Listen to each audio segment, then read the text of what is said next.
This is the Horse Radio Network. This is episode 105 of Horsemanship Radio, brought to you by Omega Fields, the world's best omega-3 supplements for horses. Horsemanship Radio is a part of the family of the Horse Radio Network, and today we have extended interviews with both Boyd Martin and Wendie Malick, Keith Dane and Monty Roberts, and they're all about wild horses and wild rides.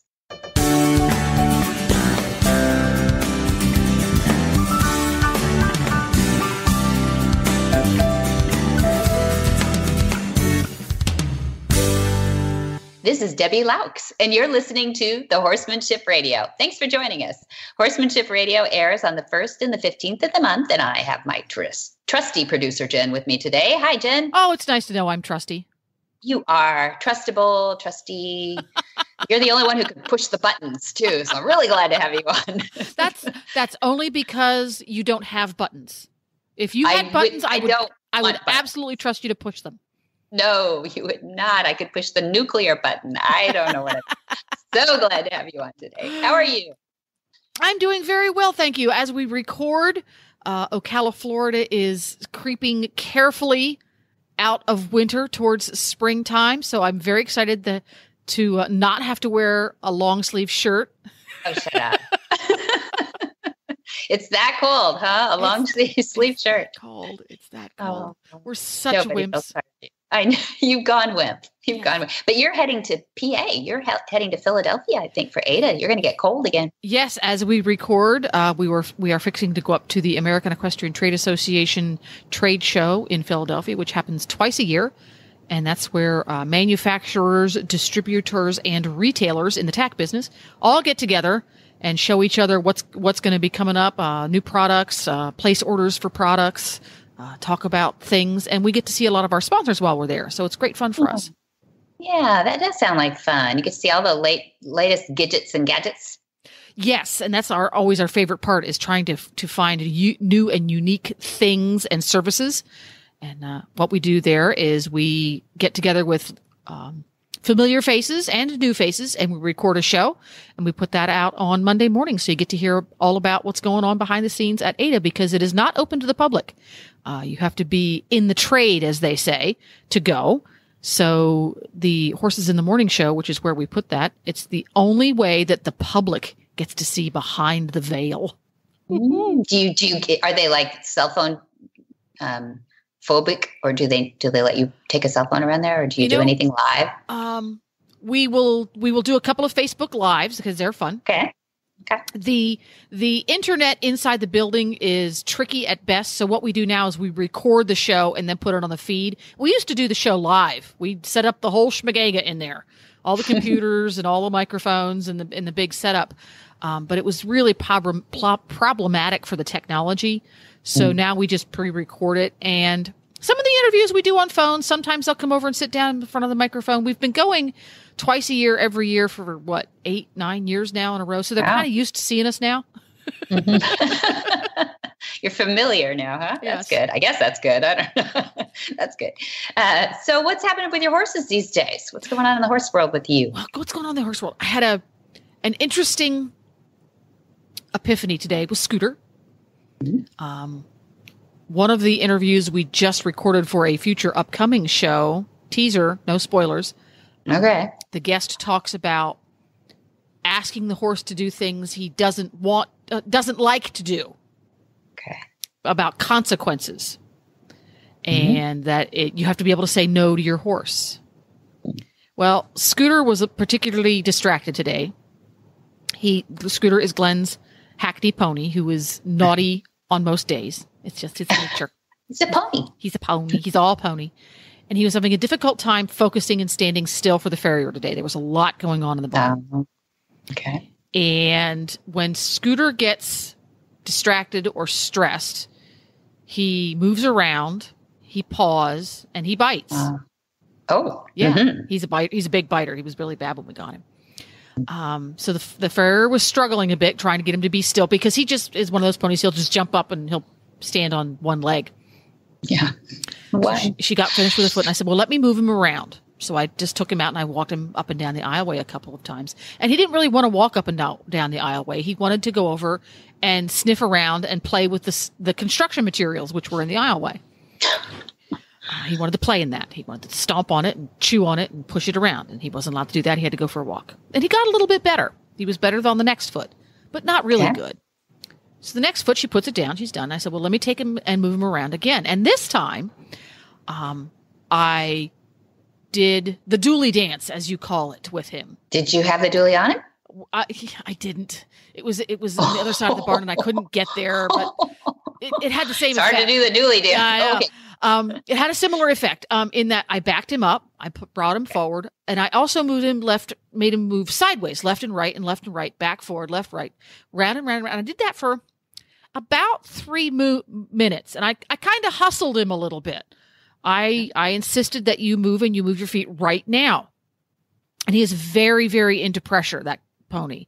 So pushing on him is not a constructive thing at all. So I did that, and I tried to channel my inner Monty. Okay. And I was very careful not to give him physical pressure that he could push back against, because that's counterproductive. And it was very interesting because after about the third time I said, you will move left, all 4 feet left, and you will move all 4 feet right, move right away from me. I saw a little light bulb come on in his head. And then we walked back to where where the farrier was working on him, and he stood still. And it was very interesting. And I said, wow, this whole move their feet. I was making him move his feet in a way that wasn't fun and games for him. It's like, well, that's no fun. That stinks. I don't want to do that. Not his idea, yeah. It was not his idea, versus taking him out and I could just hold the end of a long lead rope and chase him aggressively around in a circle. I don't end up with a quiet pony. I end up with a pony that says, okay, if you want me to be further away from you, that's exactly where I'm going. He can escalate. Yeah. It's a little bit distractibility, but also he's understanding that you're wanting him to move a little bit, and he's getting that that's all you're going to ask for, which is good. So I like a combination of distractibility and also communicating enough to the horse where he starts to get you. And that takes relationship, right? I mean, you've probably been doing this farrier thing with him for a while now. Yes. Are you usually the one who holds? I always hold for the farrier, and he was one of those that started out really, really bad for the farrier. And generally speaking, nowadays he's much better. But again, there was so much activity in the barn. He just wanted to participate. He wanted to be in the activity. And my farrier, bless her heart, good old Auntie Cindy, she totally gets Scooter. She said, there's just too much stimulus here, isn't there? And I said, yeah, it's just overstimulated. She said, that's okay. We'll work through this. I'll do this foot. We'll put it down, and you do what you need to do with him, and then we'll do the next foot. And as we got along, by the time we got to the 4th foot, I had the normal, reasonably behaved Scooter back. And it was just kind of cool. It was a light bulb moment for me too, that taking that 3-minute break between hooves to say, you need to pay attention to me, and you need to move exactly here and exactly here with your feet, and I'm going to keep moving you. And then coming back and say, oh, thank goodness I get to stand still, because moving my feet like that sucks. But without revving him up too, which is what you're saying. And that's wise too. And, it's so funny because some people will say, oh, taking that time out to move him around a little bit and everything. But the whole thing takes a lot longer if you get into a meltdown situation too, or, an argument. Exactly. So, exactly. Yeah. Exactly. So and your dad frequently says, to get something done quickly, go slow. Exactly. And I said, well, why not? We're going to take that 3 minutes. That's not very long. 3 minutes. So what?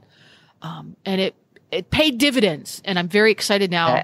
The next time we have him in the barn and we have a lot of activity going on, to see if it takes, instead of 3 different 3-minute sessions of moving my feet around, right, it's going to take 1 or 2.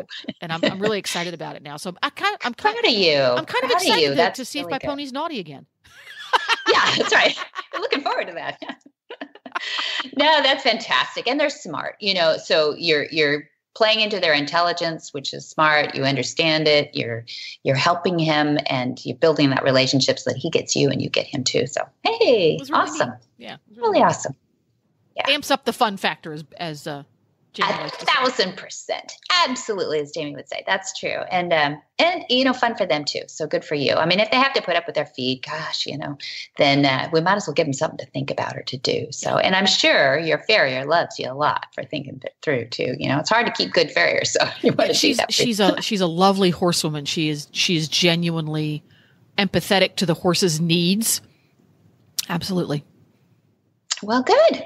Okay. Well, we have been anticipating this now since a couple of months ago. Yeah, way back on Turkey Day. Way back. That's right. In November, we did a couple of interviews that I had been working to get together for a long time, and it was so exciting to talk to Boyd Martin and put Dad on the phone, Monty Roberts, on the phone with him to talk about. They were going to actually talk about what they were going to do together, and they have done now in January, which turned out to be so much fun. In Temecula, California, they worked together. Boyd even did a join up in the round pit. I read an article on that. That was so cool. Really good. He was really what a trooper. For people who don't always work from the ground with horses, it's a bit of a duck out of the water, fish out of the water, whatever. Sure. Moment, and you put your ego on the line, but an Olympian can handle that stuff most of the time, and he's a good horseman, and so they had a lot of fun. And then they did a little bit of Boyd taught a jumping lesson really out there, and Dad was demonstrating reining and how dressage and reining go together. It was really a dressage symposium out there with some really top names. Stefan Peters wandering around, Legolos, his amazing horse, wandering around, and just saw a lot of cool things. So we wanted to make sure that we did put the full interview that came from November out to the podcast sphere here. And so this is what you got a tease of in November, the full interview between Boyd Martin and Monty Roberts. And then we'll take a break and we'll come back and do the Wendie Malick, who's an American actress, who did an interview for us on the November episode. And we did not put that whole thing up, but she came on with Keith Dane, who is the director for equine protection at HSUS, and they're all working together on the wild Mustang and doing some improving of lifestyle there, if possible. So you'll be interested in this. Pretty cool. I'm so excited for everybody to get to hear the whole thing. I was there when it got recorded, so I got to hear the whole thing. And Boyd, of course, delightful, and Wendie Malick, spoiler alert, delightful. So let's hear from Omega Fields, and then we'll get right to it.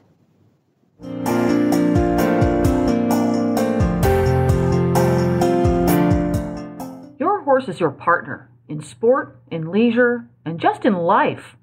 To keep him at his peak performance and optimal health, a solid nutritional foundation is key. Ideally, horses are able to graze fresh, growing grasses, which most closely mimic their natural diet. But that may not always be possible, and we may need to supply some of those missing ingredients in today's diets and provide more functional foods. One component of a horse's diet that is often underfed are omega-3 fatty acids. While more prevalent in fresh forages, harvested forages are lower in omega-3 fatty acids due to their more advanced maturity. Obviously, grasses and legumes have to grow to a sufficient height in order to be harvested, while foraging patterns of horses show great preference for shorter, less mature plants. That's why modern horsemen and horsewomen trust Omega Horseshine to provide a powerful, bountiful source of omega-3 fatty acids for their equine partners. Look for Omega Horseshine from Omega Fields at your local tack and feed supplier, or you can find them online at omegafields.com.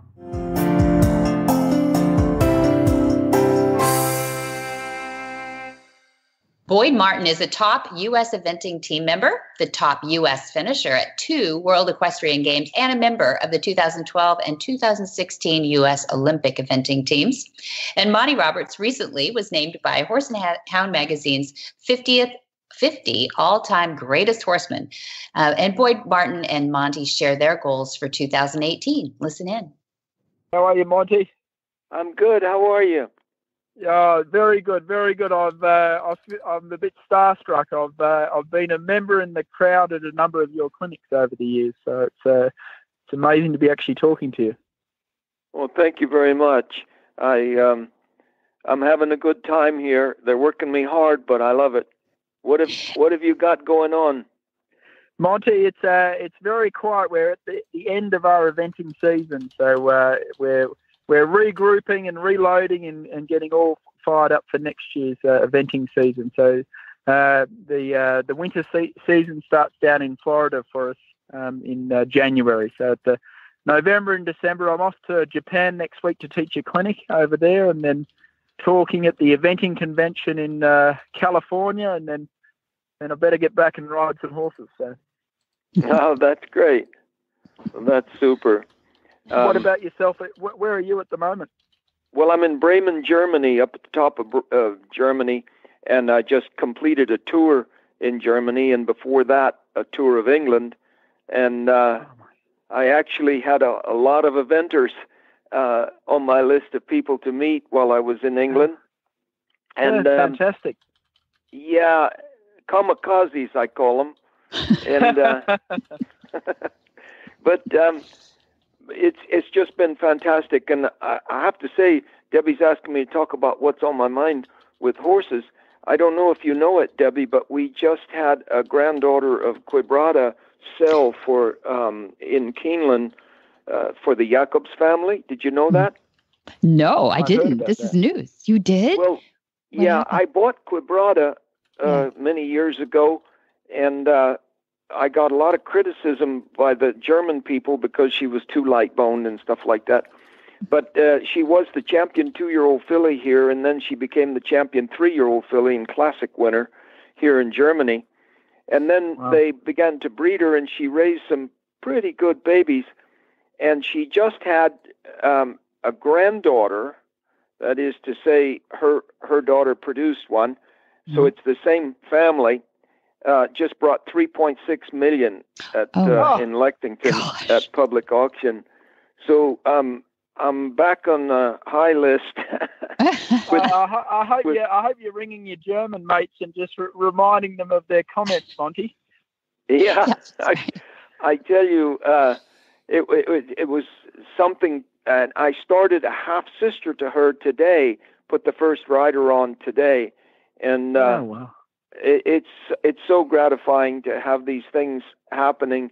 And I bought another one called Spirit of Eagles, and she produced Silvano, and he's just become the leading sire of South Africa. And actually, he's breaking all records as the sire of South Africa. So it's really going well. Not that it puts any money in my account, but but you it's know, all you honor. get honor. Yeah, it's honor and it's credibility for the methods anyway. You know, Boyd has he has a story on and off the track thoroughbred that's done pretty well with him too. I don't know if you want to share that, Boyd, but that might be news to Dad.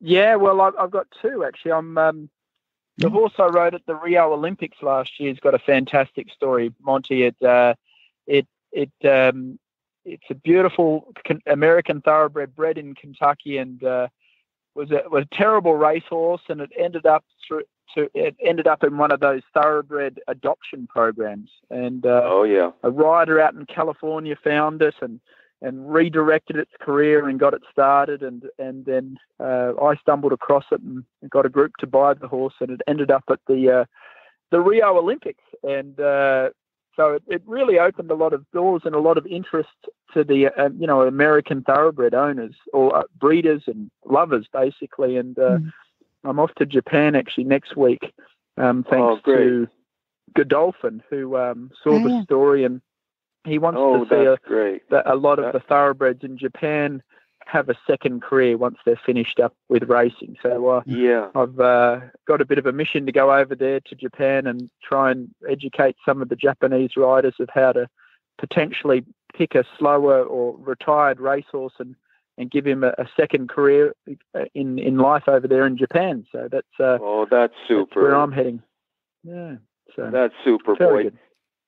Yeah, I go from here to Hong Kong, where they've got a horse waiting for me. I'll ask you what I should do with this horse. If they enter him in a mile race, he runs about a half. He's already won 300,000 or something, so he really can run.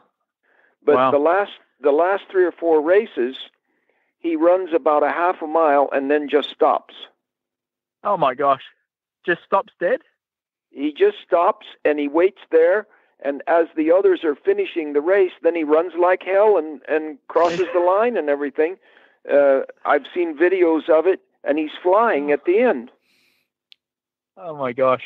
Now, I've got no idea when that happens. We have that happen sometimes in eventing when the cross-country course goes a little bit close to the barns or the stabling of the event. There's a couple of horses that I think would rather be back in their stall, and we see that a bit. But I've never heard of that in a race, so I'll be interested to see how you thought that one out.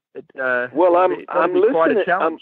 I'm listening. If you've got any suggestions, I've never had this problem before, so I don't know. You probably made a name for yourself, Monty, over the years. I remember watching you in Australia as a young boy. You were doing a master class at a place called Equitana, which was down in Melbourne.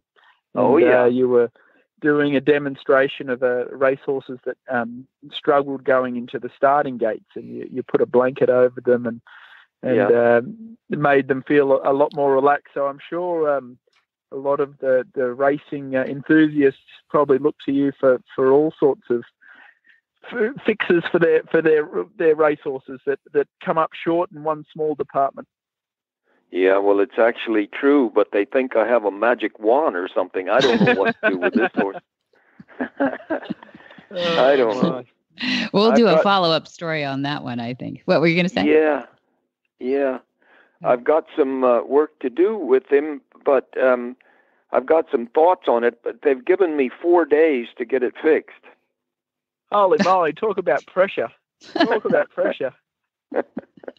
I was always amazed, actually, watching your clinic, when someone brought you obviously a horse that someone's made a mess of, that's frightened and terrified, and, like I train young horses or start young horses myself, and I take days and days and weeks and months and months, and I was always very, very impressed watching you being able to turn a horse around and get them confident in such a short amount of time. And it was impressive, because I find that I make improvements with horses over a long period of time, but you're a magician when it comes to, a short session or two.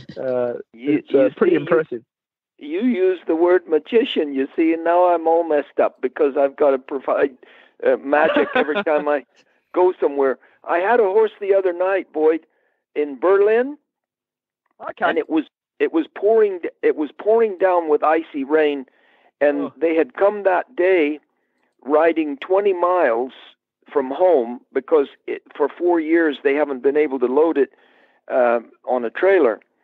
So I always tell my owners that if I can't load the horse, I have to ride it home for you. And and they said that this one would take a minimum of 4 to 6 hours to load, even if you tranquilized it. And I took the horse, and I read mistakes that they were making, and I did some things with it and led it over to the trailer, and in about 15 seconds it was in the trailer, and I was certainly happy with that. I didn't want to ride that son of a gun home. Oh my God! Well, I actually think in January of next year, Monty, we're going to be working at the same exhibition. I think in California somewhere. I hear that I might be going over there to do a clinic in front of a crowd in eventing, and you're also going to be putting on a show at the same venue at the same spot, which will be a bit of a dream come true for me, Monty, from a fan and a spectator all these years to actually working in the same building as you is quite an honour and very exciting. And all my friends and family from Australia were chuckling when I told them that this opportunity is coming up. So looking forward to that. Well, I'm excited about that. I think it's Del Mar. Temecula in this case. I think Temecula. It's Galway and Temecula, but there will be other parts of the series in Del Mar. So it's kind of a loop of early January to early February. I think it ends up with Charlotte Dujardin, and there's a lot of greats in there. But you guys kick it off. You two are the greats that kick it off. And we're really excited to see you two together on that. So I think Boyd's going to bring some really nasty horses is what I heard. And he's going to have you fix them. No, I'm kidding. Yeah, I gotta start challenging you, Monty. We got to find a couple of horses in Temecula that are really struggling. Well, I'll get out my magic one. Yeah, that's right. Get that magic one. No, but that'll be really fun. And people will have to look on our website for that. We do have those dates up there and some links to those and get that promotion going too. But right now, I'd love to hear Boyd Martin's ultimate horsey Christmas gift. I don't care if it was something in your past or your present or your future. What are you thinking about? That's a horsey gift. Oh my God, you put me on the spot there. I know, right on the spot. That's true. It's Christmas coming up, so you got to think about these things. I know. Well, let's see. I mean, all the staff that work for me, we live in a beautiful part of America called the Chester County region, sort of not far from Philadelphia, and unfortunately my stable or my barn years and years ago burnt down, and to replace it we ended up getting basically a temporary load of stables, sort of prefabricated stables. They were secondhand, and it was a funny story, actually. I had to buy them off a gangster that was in prison. So my stable block, it's full of some incredibly talented horses. There's Olympic horses and World Equestrian Games horses that fly all over the world. But they live in a very, very modest stable block. It's sort of 2 windows, and it's not very winterized. And so over Christmas... sometimes my staff look like they're about to quit just because if it snows or rains or it's icy or whatever, it's just miserable because they're just stables facing each other, and the horses are quite happy, but the staff who are doing all the hard work are pushing wheelbarrows down between them in tough conditions. So at this time of the year, my holiday is to a present to all of them. I sort of get out there and give them a hand, obviously, and there's no riding on Thanksgiving and Christmas Day, and try and get in there and get all the hard work done with them, and let everyone have a nice, easy day without all the training for a couple of those holiday days. So that's and then in the beginning of January we migrate south. We go to a place called Aiken, South Carolina, which is a lot warmer and a lot fancier stable. We rent a beautiful stable and training complex called Stable View in Aiken, South Carolina, and it is unbelievably beautiful and well built. And just as I think all my staff are about to leave me, we get down there and they're in heaven. They're in heaven, and then I can hang on to them for another year. So that's basically my juggling act for winter. Well, I've been to Aiken. I've been to Aiken several times, and it is a enchanted area, particularly for horses. Yeah, it's a really, really amazing community. There's a lot of fox hunting down there, polo. The eventers all go there. There's a lot of jumping there in the summer, and it's our second home basically. It's a bit of an operation. We have to pack everything up, move all the horses, all the staff, and for 3 months of the year, and there's a competition circuit down there. So it's a little bit of a gypsy movement for a couple of months until we get back to Pennsylvania when the weather gets a little nicer. Yeah, good. Well, that's great. I hope you have a good time there and a good Christmas. Yeah, absolutely. Well, thank you guys both for your Christmassy messages to us. And I'm just so glad that you both got together and were able to talk a little bit before we see you all in Temecula coming up here pretty soon, California.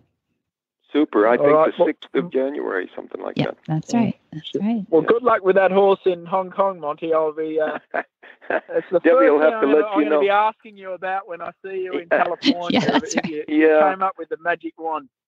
I'm That's not right. sure about this one, Boyd. This may be the one. Don't let him down. Okay. All right, you two. Thanks very much, and Merry Christmas. Right. Merry Christmas Thank to you both. Bye-bye. Cheers. Bye-bye. Hi, Carol Herder here, president of Cavallo, home of the world's most trusted and popular hoof boots. You know, one of the most interesting parts of what I do is the many horsey stories I get to hear. Most of them are really uplifting. Some are stories of challenges, and a few are downright sad. Recently, a wonderful woman took the time to approach us at a show to share a story about her horse who went down in quicksand. It started out as a really scary story. We were holding our breaths, waiting for the outcome, and it turned out wonderful. They winched the horse out relatively unscathed, albeit, a little traumatized, and everyone standing around were super amazed that he still had his Cavallo hoof boots on. Scary story with a good ending. Another testament to Cavallo. If you don't have a pair for your horse, it's time. Cavallos are easy to put on, easy to take off when you want to take them off, and they stay on. They stay on in all terrain. Cavallo, the world's most trusted hoof boots. American actress Wendie Malick spent her girlhood summers at Lake Erie at her grandfather's house, where she discovered that she wanted to be an actress, and where she also nurtured her love of animals. She's a winner of a Golden Globe and 2 Emmy Award nominations. Wendie has starred in American Housewife, NCIS, Rush Hour, Law and Order, and the HBO series Dream On, Just Shoot Me, and Hot in Cleveland. That's the one everybody knows. And Keith Dane is with her, and he is the director of equine protection for the HSUS. Well, welcome. We have a team of wonderful horse lovers on the line. We have Wendie Malick, Keith Dane, and Monty Roberts. Hi, Wendie. So glad to have you on here. Oh, I like this company very much. Isn't this good company? And Keith Dane, who's an animal advocate and also works with the Humane Society as their equine protection manager, the director of, and Monty Roberts, who I'll brag on you, Dad.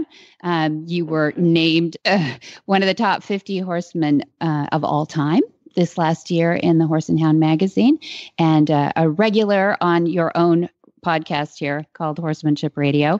I'd like to start with you, Dad. I'd like you to bring Wendie into the conversation about the upcoming Christmas and aspirations that you have for 2018, and just let you two horse lovers talk, and Keith and I will listen in and be here if you need us. Well, hello, Wendie. I've been reading about you, and it's great to be on with you. I've known Keith for some time now, and we're aligned in so many ways for the betterment of the equine species. And Debbie asked me that question, what would you think would be a great gift for Christmas? How would you like to receive something? And, Wendie, I've really been busy since 1989 when the Queen said, you've got to take all this to the world, and you've got to change the world and pull this violence out of the training of horses. And so my time with the Mustangs has been limited, but really with the Mustangs out there in northern Nevada, where the numbers are the greatest, has been almost non-existent.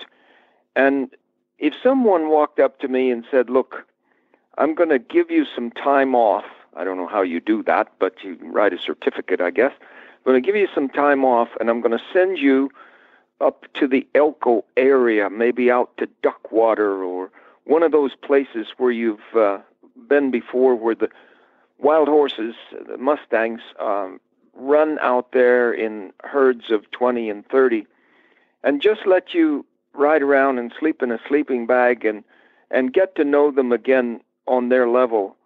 I would just love it. I would absolutely love it if I could get back out there and just take the time to really get to know them again like I used to know them and knew them so well in the 40s and 50s. I so wish you could do that. This would be so amazing if you could do that now. Yeah. It was in the 50s, Wendie, that I said, instead of building more corrals and instead of flying more helicopters over them, if you guys with the BLM, if you could put together funds for reducing the numbers of foals by some form of control, birth control, that's the where to put your money, because this storage and looking for adopters is just off the charts. You're never going to get there. So what do we have now?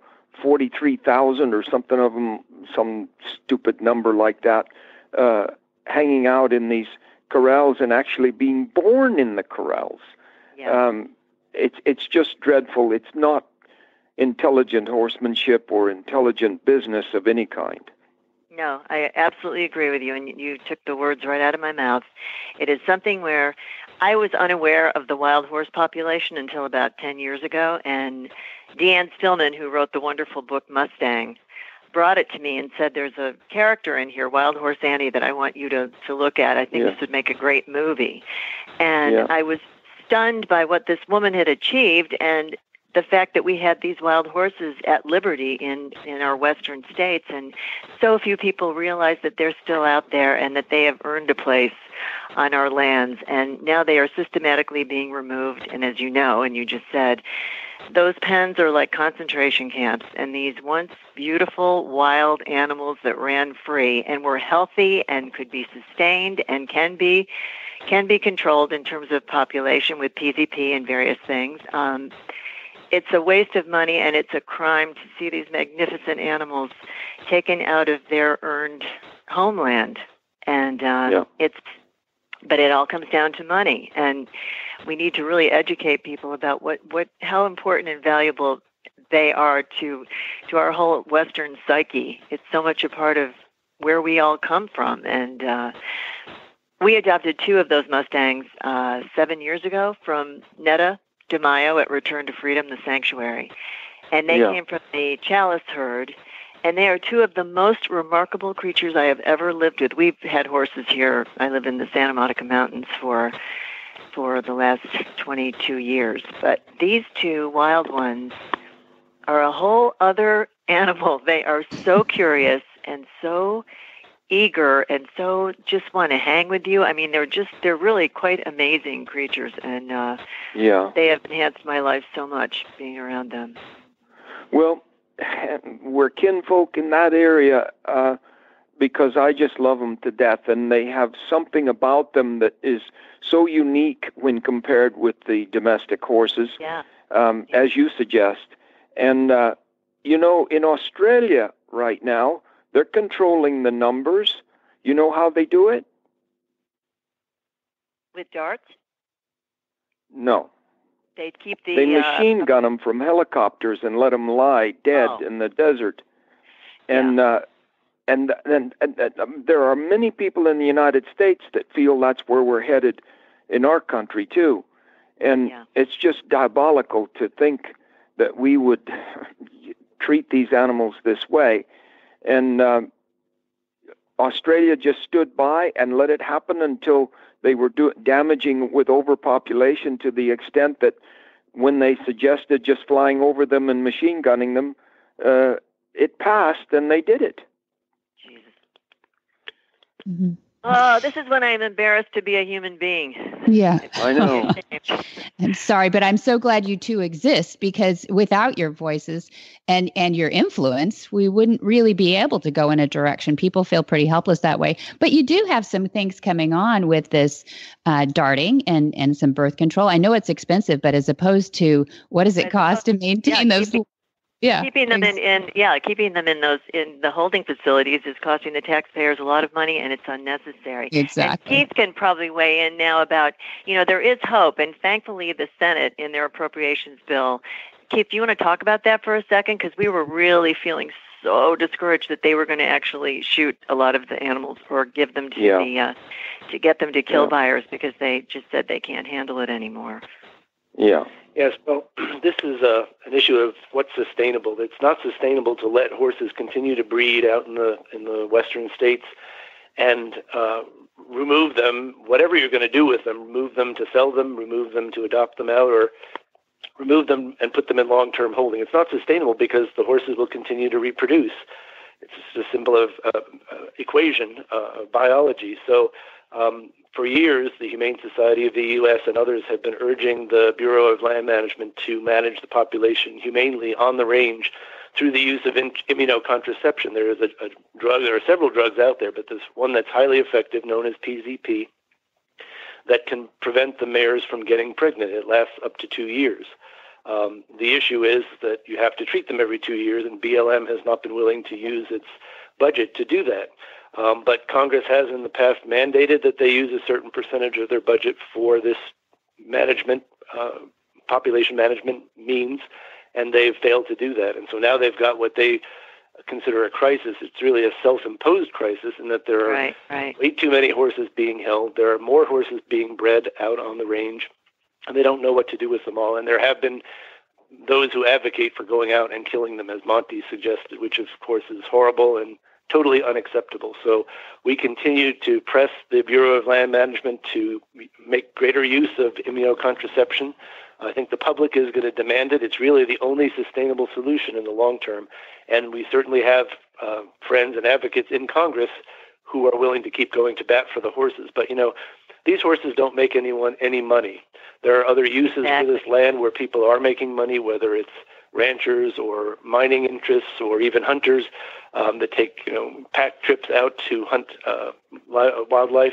But the horses don't make any money, which is why we need to be their voice and speak up for them. And I'm so grateful to have you, Wendie, and you, Monty, in their corner, because we need strong voices that others will listen to, just like yourselves.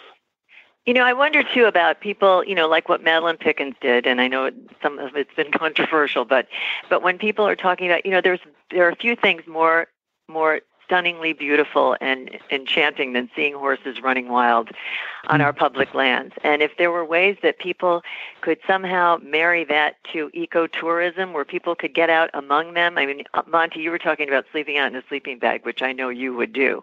There are a lot of people who might have some trepidation about that. But just for your average person to be able to know there was a place where you could take your family and actually see horses wild and out there running free, that is just one of the most electrifying experiences. And I think it would change the hearts and minds of so many if they had a chance to see it up close.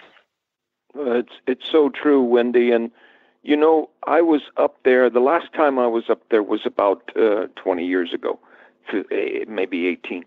But there were a lot more ranchers than the government lets you know about who want the Mustangs to live.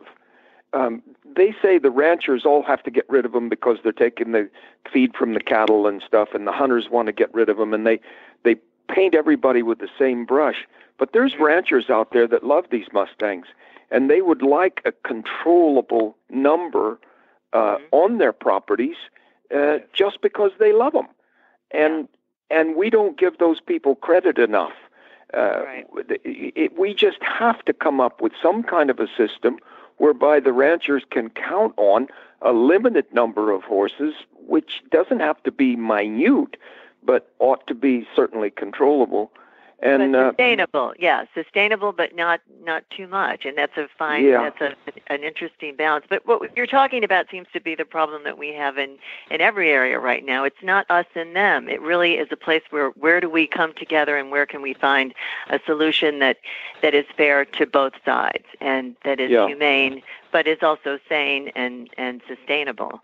And I think that's where I so admire, what they do at HSUS, because Wayne is sort of my hero when it comes to that, in terms of really being able to be respectful to the other side or to both sides and bring people together in a calm and thoughtful way so that everyone's voice is heard. Because otherwise we're just going to continue on sort of preaching to the choir, but we don't win over any of our opponents. Mm-hmm. Yeah. That's so true. I would love to have you, Wendie, visit. I don't know if Keith has seen our gentling pens on the property or not. I know you've been on the property, Keith, but did you ever get to see our gentling pens, Keith? Yeah, it's quite amazing. Yes, it is amazing. And Wendie, you're not that far away. I went. I was on Flag Is Up once. And I actually bred one horse. I'm very into rescuing and adopting, but I never had children, so I said, can we just have one baby? Oh, yeah, so supposedly Rosebud. I bred my mare, Yeah. and I came and looked at one of your stallions, Monty, and it was like fire could have been coming out of his nostrils. He was so magnificent, but he was so big and so strong, and I thought, I think that's too much horse for me. So we ended up with a buckskin dad, and she threw a buckskin, and I was there and helped birth him, and it was one of the most beautiful nights of my life. So that was my experience with childbearing. It's a good way. But I never did get to see your gentling pens. I'd love to come see that. I would love to have you there when we have one of the courses in gentling wild horses. That would be great. Oh, that would be I'm great. trying to get people to get interested in that and know more about the Mustang and the potential for the Mustang to be a wonderful partner.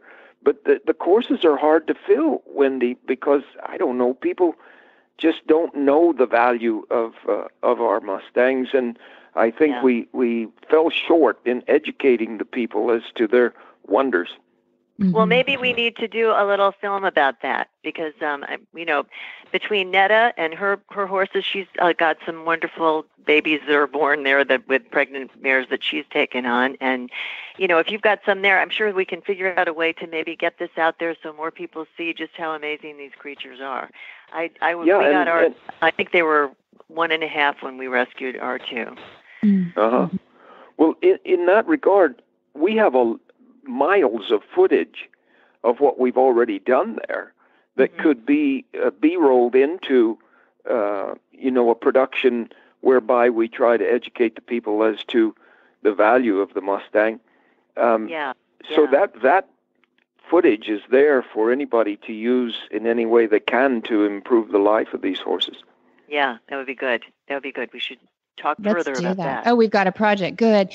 Wendie, let's figure out now what your horsey fantasy is for Christmas here. What's your horsey ultimate gift for Christmas? I hear it coming, I think.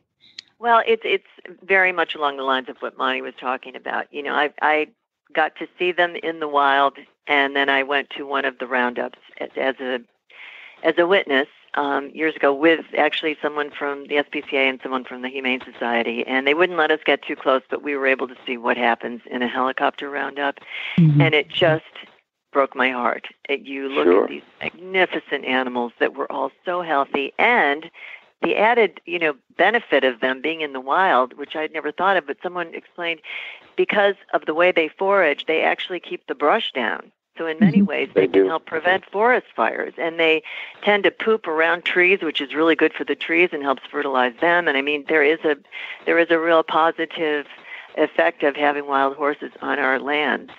But seeing them rounded up that day, and particularly watching the stallion be ripped from his herd, just broke my heart. And I just thought, why are we doing this? There's got to be a better way. There's just got to be a better way. Great. So my go ahead. Christmas wish would be that we somehow come to the table together and figure out how do we get horses back where they belong, do it in a sane and thoughtful way, work with UC Davis and all those wonderful people that have come up with these really good ways of keeping the population down, and try that for a year and see if that doesn't work better. Try to just I'm on your team. Badness. I'm on your team. Yay. I'll do what I can. Well, Monty, you have inspired me and so many of us for so long, and seeing you at the LA Equestrian Center about 10 years ago, you changed my life. And I just thought, oh my gosh, there is such a better way to do this. There's so much better way it's the way that I've always dealt with dogs, and it's not, there's no violence, there's no anger. It all comes from wanting them to come to you, and particularly with horses, that whole idea of them trusting you and of you taking their lead and sort of understanding them and getting inside their head. It was really extraordinary to watch you, to just calm and gentle these horses instead of breaking them. Well, thank you for that. I'm still at it, and I just completed a tour that I sincerely believe was the best tour in terms of how the demos turned out, the best tour I've done in my entire career. Have you been in Europe for a while? I was 16th of September. I was starting my tour in England, and I went through the month of October starting babies on weekdays for Her Majesty the Queen, and then weekends doing my demonstration tours. And then on the 4th of November, I came to Germany, and here I'm doing private work for the Jacobs family, and then I did 4 weekend demonstrations here in Germany.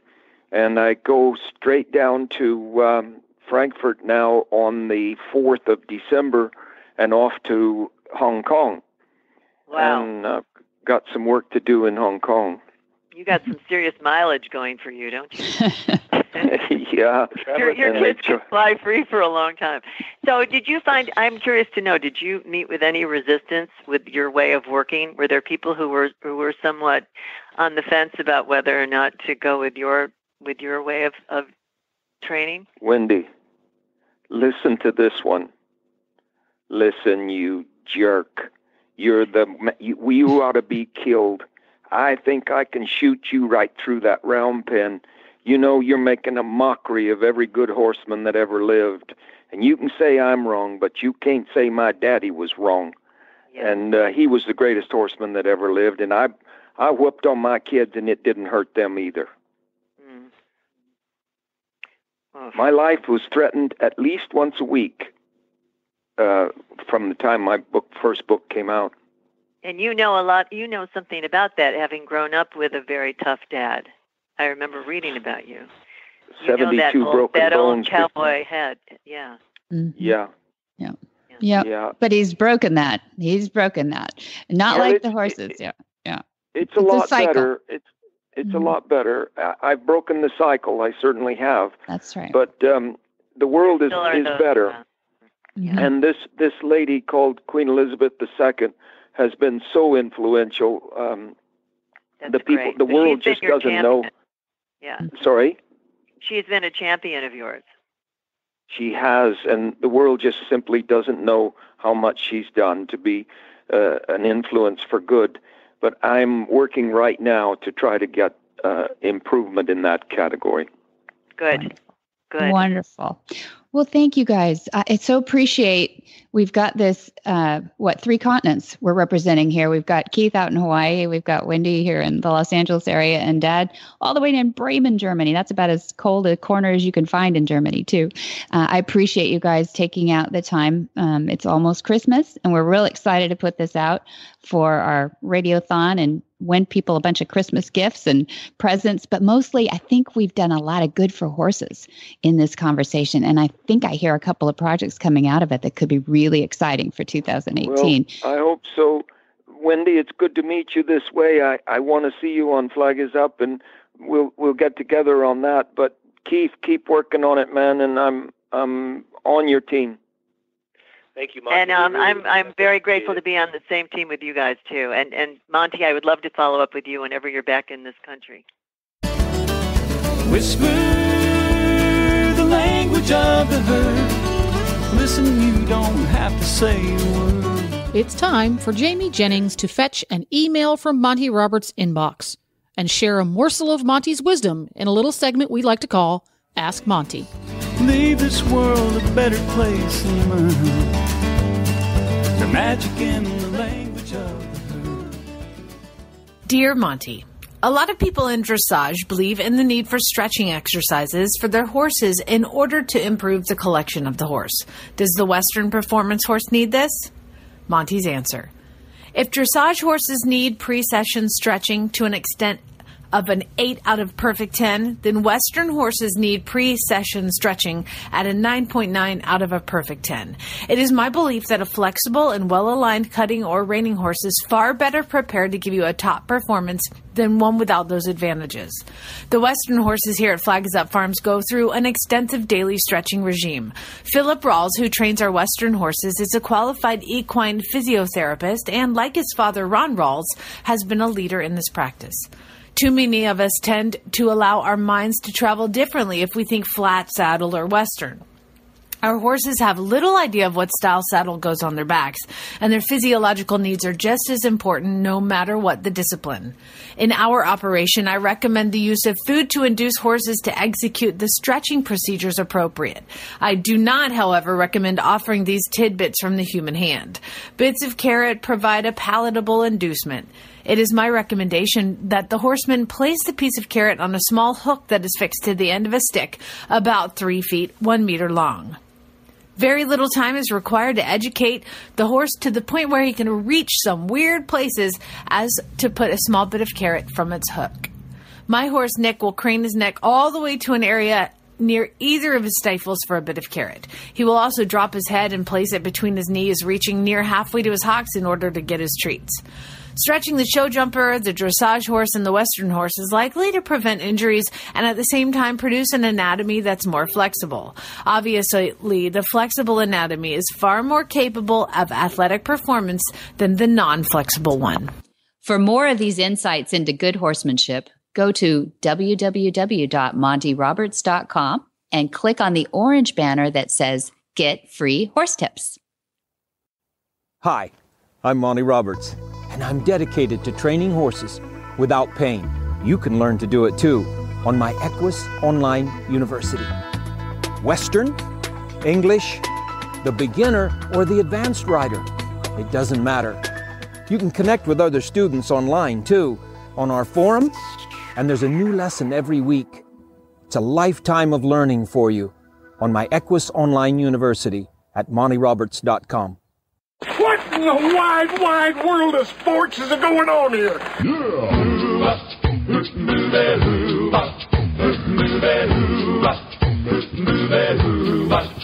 Where in the world is Monty Roberts? Monty is looking forward to meeting some new friends, two-legged and four-legged. And March, he's going to be in England again. That's March 3rd at Myers Co College, March 7th at Hadlow College, and March 17th at The Grange. And guess who he's with? Special guest, Martin Clunes. Everybody knows Doc Martin. And that's a wonderful show. Everybody should go there if you're anywhere nearby. And then he pops over the channel a little bit to March 24. He has a special training in Dublin, Ireland. We've got 3 instructors there in charge of that. Be very fun. And then April 21st, he's back on the West Coast of the United States in Thousand Oaks, California at the West Coast Dressage Convention. And then May 23 and 24, he will be holding the first inaugural symposium we're calling The Movement.